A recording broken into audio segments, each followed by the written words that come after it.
Tee shots, accuracy-based, breaking 80, shooting in the 70s consistently. Let's attack one of the big ones. So when it comes to accuracy off the tee, what exactly are you doing? Well, the Arcos database shows us clearly that the penalty shots that you have after a tee shot are higher in the people struggling to break 80 compared to the ones who are consistently shooting in the 70s. Now, if we follow that through, we also see shots that are hit into recovery areas. So where you now have to chip out, you can't advance the ball further down the hole. These are going to cost you shots. And we're seeing that people who are struggling to break 80 have considerably more of these than the people who are consistently shooting in the 70s. So let's give you some good strong ideas to try and fix these numbers and narrow down the gap between them to help you break this 80 score. So this part of your game is severely about trying not to hit it in those recovery places, to not have penalty shots. What can you do to make sure your driver stays in play just a few more times in a round? So the first thing I'm going to do when I'm confronted with a hole like this, where it doesn't look like there's really any bailouts, is try and look a little bit closer. So when I look closely at this hole, there is a little bail up the left because there's banking. I am going to constantly be looking for any kind of banking, anywhere that's going to help me have a bit of a larger target. This could mean hitting out onto other fairways or even aiming kind of way off to the right into the rough. It doesn't mean that you always have to actually hit down the fairway. On this occasion, I don't have an option. But that banking up the left for me is giving me an extra 25 yards of room of being able to aim up the left and push it right and still find it. And if I go left, it might kick out. So all I'm trying to do at every tee shot is really just play my odds, my biggest odds I possibly can, to avoid those recovery areas and those penalty shots.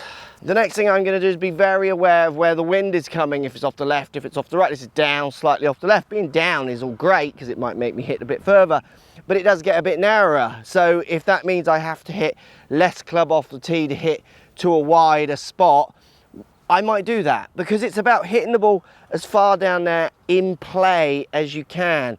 If I try and hit this ball as far down there as possible, it gets into a narrow spot that I just have a really low percentage of hitting maybe.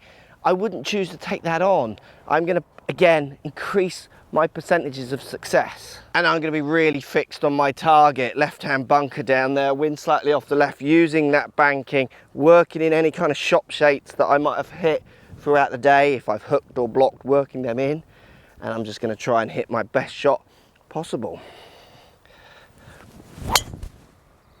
Perfect. A little push, which has ended up being down the middle of the fairway. That is a great example of how adjusting your targets can really help you. Now, when it comes to shots that are duff, shots that go less than 100 yards off the tee, they'll just miss hit. They might be hitting a tree and coming back. They're poor drives. Again, we see the numbers between people who are breaking 80 considerably lower than the people who are struggling to break 80. So what can you do to make sure that centerness or consistency of strike is helping you advance that tee shot down there more and more often so you can break that 80 score? Now, the next thing I'm going to do is be quite meticulous with my setup. I want to try and create repeat on the course. I want to be in situations where I can just keep repeating myself over and over again. So having systems that allow me to get my ball position in a constant space, to get my width of stance in a constant space, to get my grip in a repeatable, constant place as well, so I can just make sure I'm going to play the same shot over and over again. I see far too many golfers getting on a tee, being spun out by the fact that the tee is pointing them in a different direction, or that they're just seeing the hole in a different way. Even if that means using the lines that are cut on the tee, I can see on this tee that it's not pointing where I want to aim. It's actually pointing down the middle right side. So when I come into this shot, I'm going to make sure I use those lines to reference and aim against them slightly. I'm going to be making sure I'm aiming across those lines that are just pushing me down, not the part of fairway I want to hit. If I was going to hit a big draw, aiming down the right, drawing it up the left, they're perfect for me. On that occasion, I would then use them. It's being diverse enough and repeatable enough to try and get the repeat out of you. And then the last thing you need to be thinking about as well when it comes to these kind of shots is thinking about your equipment. Is it friendly enough for all these situations you're going to be finding yourself in, where you can't leak it off to the right, or you might need to draw it or fade it? You need it to go high or you need it to go low. I see lots of people have drivers that don't allow them to hit the shots they need to hit. Making sure you got a good fit and that you're custom fit for yourself in a way that suits your style of game.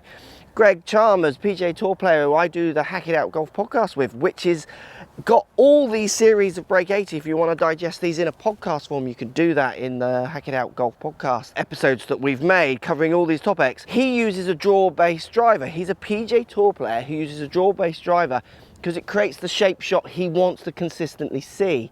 Having drivers, equipment set up for your own needs is something that's sometimes frowned upon. People think they should have the right equipment. It's not. It's making sure it works for you. Not adjusting targets, I would say, is the biggest one. I want to see more people adjusting targets to get out of these recovery shot areas and penalty shot areas. That's where you're going to really break your scores down and start just repeatedly keeping the ball in play. They don't even have to be the best drives. That's a pretty average drive that's cut to the right center of the fairway. Again, because I was aiming up the left. But when it comes to driving, you've got to remember you need a certain amount of distance. So we can all club back and hit a 7-iron down there, but that's just going to make the hole maybe too difficult. If you want to know how to improve your distance when it comes to your driving, to breaking 80 and shooting in the 70s consistently, this is the video that's going to break your 80 score easily.